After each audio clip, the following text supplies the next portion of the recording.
Tapi saya mengingatkan pada diri saya sendiri bahwa emang harus kemudian fundamentalnya benar. Kalau teman-teman butuh aset manajemen yang syariah, full pledge dari awal syariah, saya masih punya di lemari tuh. Emang di lemari nih, ada di lemari emang. Dia hidup kagak, mati goblok. Tenang aja, ini kan masalah strategi juga. Langit juga masih becek kok. Tapi ini bisa teman-teman pakai for free, nggak ada urusannya. Kemarin mau diambil juga kok sama BUMN terbesar juga di Indonesia. Ya, emang nggak tahu, saya belum ngomong sama ini calon menteri yang akan datang, menteri investasi. Tapi itu hebat loh, itu kan tongkatnya konglomerat ya.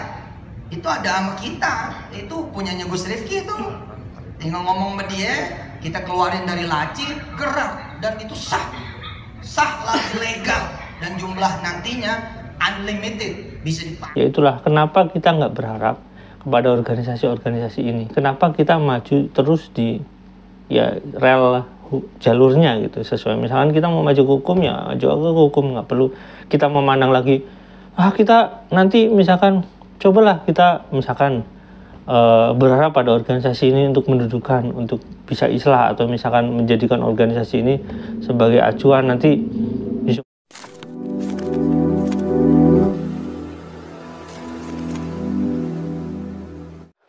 Assalamualaikum warahmatullahi wabarakatuh. Welcome back to my channel Tech TV. Ya teman-teman, beberapa waktu yang lalu teman-teman yang katakanlah korban dari patungan usaha dan yang lain-lain itu pernah mendatangi ya satu organisasi Islam, ya itu MUI ya, dengan harapan MUI itu bisa memanggil dan mendudukan bersama antara korban patungan usaha dan lain-lain itu, dan banyak itu masalahnya, dengan pihak Yusuf Mansur.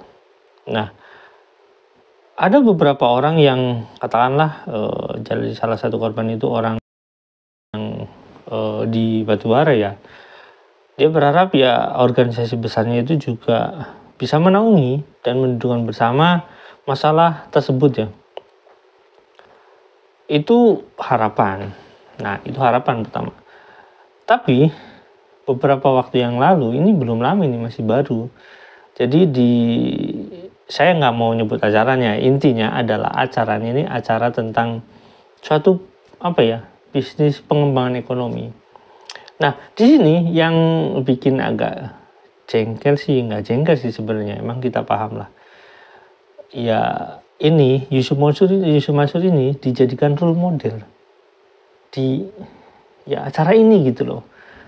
Saya tapi mau nyebut organisasinya ya gimana gitu lah, karena saudara-saudara saya juga kan di sana gitu.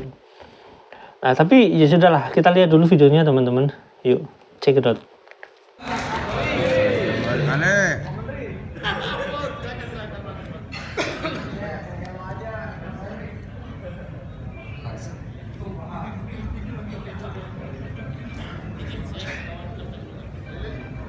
Bismillahirrahmanirrahim. Assalamualaikum warahmatullahi wabarakatuh.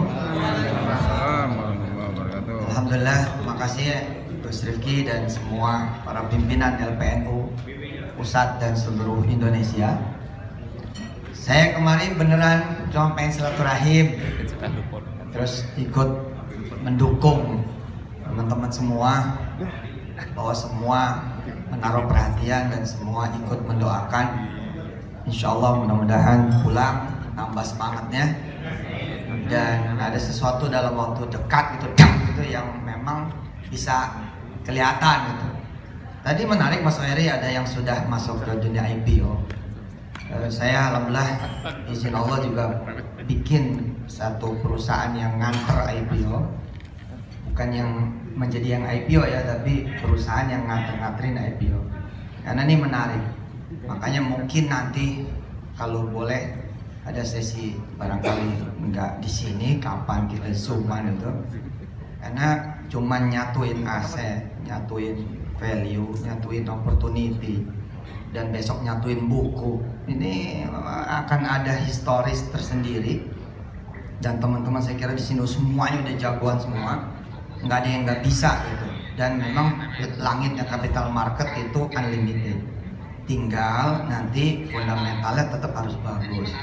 Karena nggak bisa kita ntar dikenal manggung tapi sahamnya jadi gocap. Jadi harus manggung tapi fundamentalnya bagus terus diasah gitu. Sekedar memberi semangat saja. Belum lama ada kawan kita juga manggung, itu cuma punya 150 outlet. Bayangin ya, PCNU, LPNU, ada berapa di Indonesia? Bikin aja teh HP misalkan itu tehnya LPNU kayak apa tadi kan ada Jawa Barat tadi apa itu? Yang ngomong tadi saya juga jalan banyak produk. Itu kalau kita jualannya konvensional lama kaya rayanya. Jadi emang harus pakai capital market. Saya sih di urusan sana di luar ngomongin kayak apa kedebak enggak, kita mah fokus aja jalan gitu. 150 outlet, 125 miliar revenue Mas Ferry, manggung. Padahal kalau kita hitung-hitung secara ini Om Acong ya, kalau kita lihat hitung-hitungan 125 miliar dibagi 150 dibagi 12 dibagi 30 cuman 100 cup. 100 cup loh. Enggak banget kan?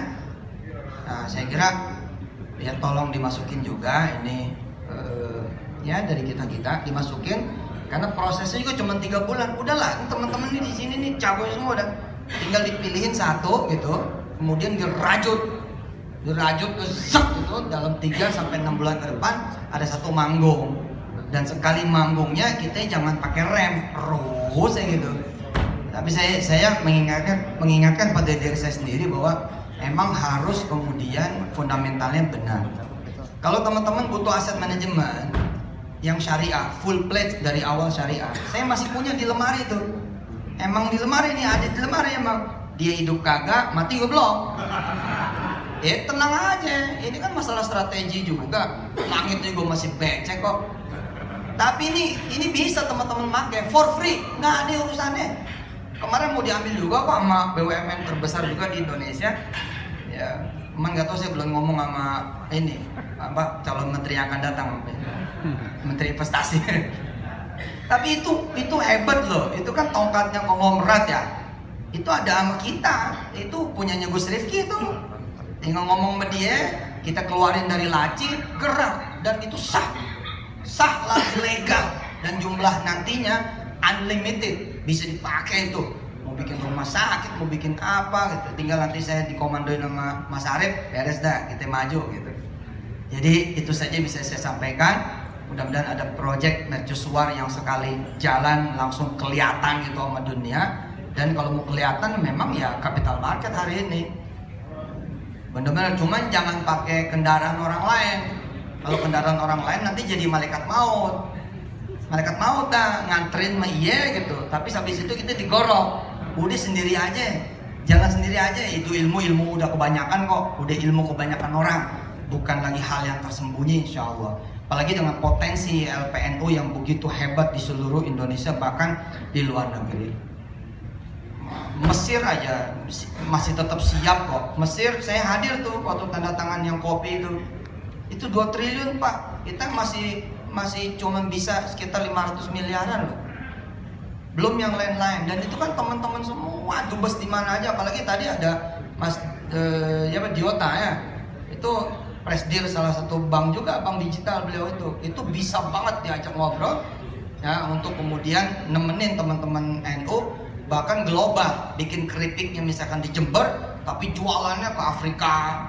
Mesir 130 juta orang dan doyan ngopi sama teman-temannya kopi.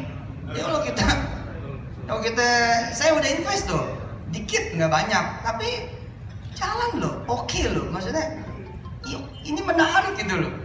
Dan saya pikir dengan kemampuan teman-teman yang di depan bahkan yang di belakang yang belum kelihatan juga dari orang tuanya masing-masing, dari abangnya masing-masing, dari mentornya masing-masing, ini raksasa RPNU ini insya Allah, yakin saya. Terima kasih, saya doain dan ikut doakan juga. Assalamualaikum warahmatullahi wabarakatuh.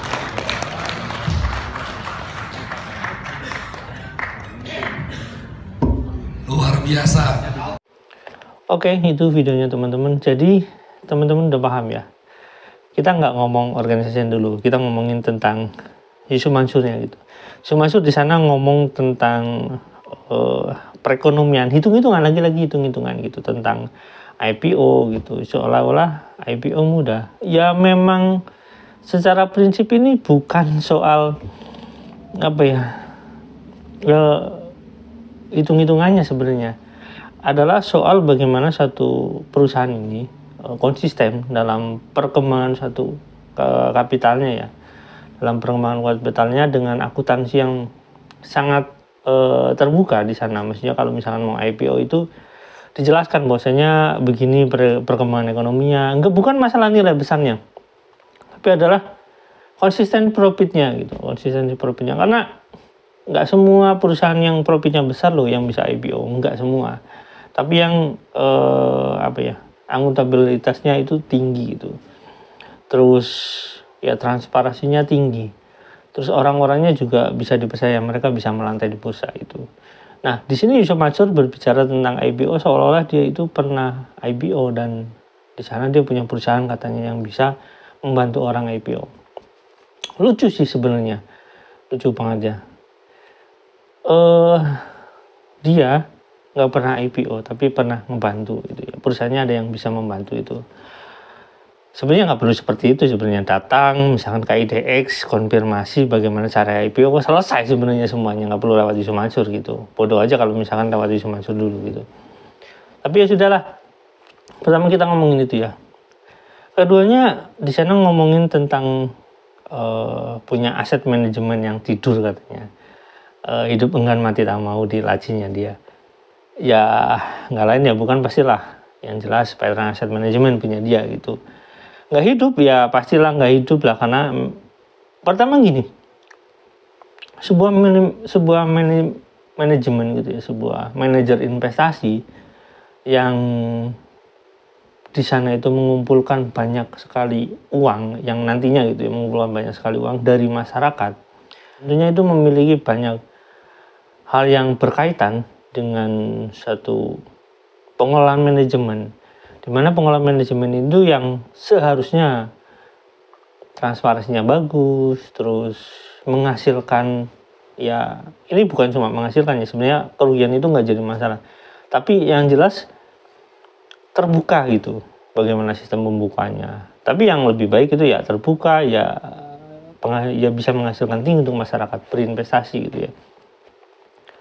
Karena beberapa perusahaan yang kita kenal, misalkan kayak Saratoga itu ya, mereka kan mampu gitu. Tapi Yusof Mansur dengan pola yang dia kerjakan, misalkan seperti pada saat itu ngumpulin melalui koperasi, dan itu adalah konsep-konsep yang bermasalah yang Yusof Mansur bangun sampai sekarang bermasalah jadinya gitu. Yusof Mansur bisa dengan PD-nya gitu menjadikan itu satu model yang dia tawarkan gitu, aneh sekali sebenarnya. Tapi begitulah, namanya juga orang ya, bermarketing ya bebas-bebas saja.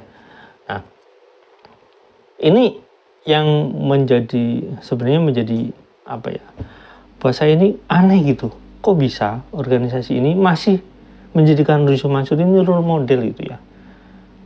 Terus harapan kita pada organisasi-organisasi misalkan PBNU, Muhammadiyah, MUI, agar dalam tanda kutip ya, konsep-konsep orang-orang yang notabene masuk organisasi ini atau bukan organisasi ini tapi mengatasnamakan agama untuk mereka benahi, itu kita nggak punya harapan sama sekali. Karena apa? Orang-orang yang seperti Yusof Mansur ini jadikan role model, terus bagaimana kita berpikir bahwasanya misalkan ya MUI ini akan membenahi orang-orang seperti ini? Nggak bisa teman-teman, karena faktanya itu dibikin role model gitu. Soal capital gain, soal hal-hal yang terkait dengan kapitalisasi itu sebenarnya ya ada rumusnya, dan itu nggak seribet yang misalkan kayak kita bagaimana gitu harus menjadikan Yusof Mansur role model, karena banyak orang-orang Islam itu yang melantai di bursa gitu, nggak perlu Yusof Mansur gitu yang jelas-jelas bermasalah. Kita tahu MUI itu tahu persis itu bermasalah, terus PBNU juga saya yakin tahu persis dia bermasalah, dan saya yakin orang-orang ini paham bahwasanya Yusof Mansur itu kemarin kalah dan itu bermasalah dalam bisnisnya.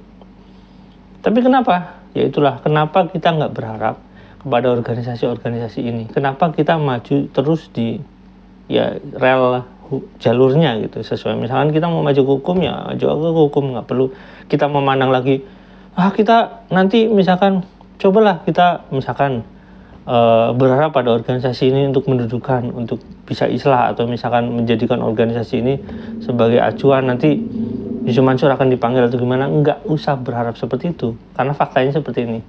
Ya, begitulah teman-teman ya. Ini mudah-mudahan teman-teman mengerti kenapa sampai sekarang kita itu tidak pernah dalam tanda kutip ya direspon masalahnya oleh organisasi-organisasi besar ini. Karena ya mungkin ya teman-teman simpulkan sendirilah, saya nggak mau menyimpulkan ya. Begitu ya teman-teman. Ya perjuangan itu ya kadang dimulai dari orang-orang sedikit itu ya. Oke, sampai di sini jangan lupa like, subscribe, dan komen. Jangan lupa juga share. Wassalamualaikum warahmatullahi wabarakatuh. Bye.